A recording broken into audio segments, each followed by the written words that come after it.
Dan, is there a name that like really just stands out to you right away as a best ball sleeper?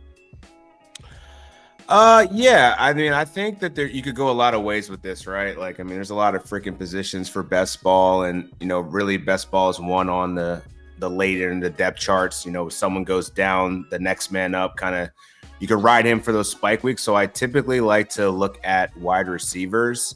And one of those wide receivers is Brian Thomas Jr. I think he's actually pretty interesting. With Calvin Ridley being gone, Trevor Lawrence, this is a big year for him.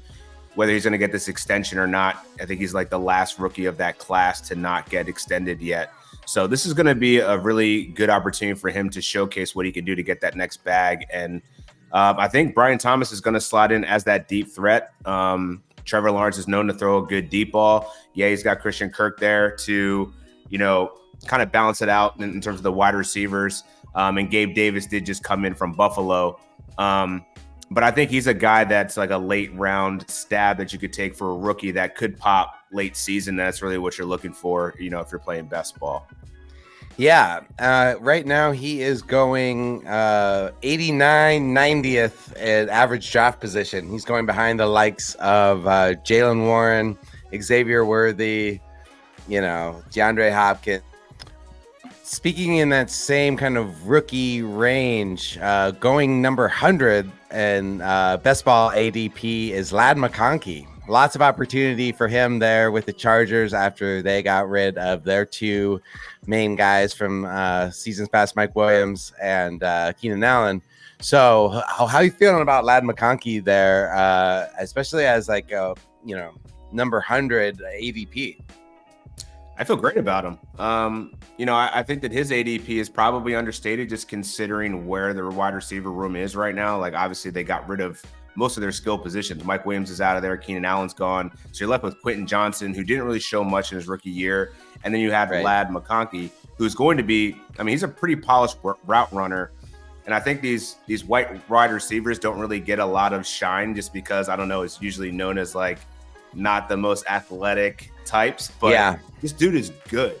And so like when you package that with Jim Harbaugh,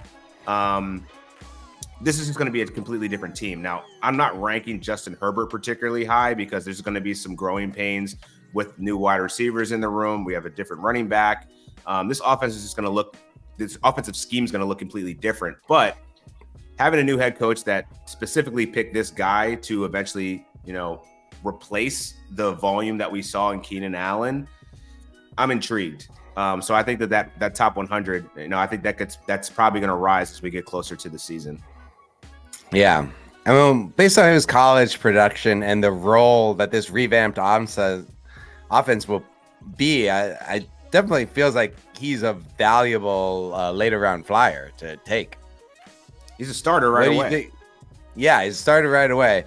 What are you thinking from a depth chart? How much competition does he have right now? Tucker? I mean, not much really, because Quentin Johnson is kind of was not obviously didn't meet expectations with his first year.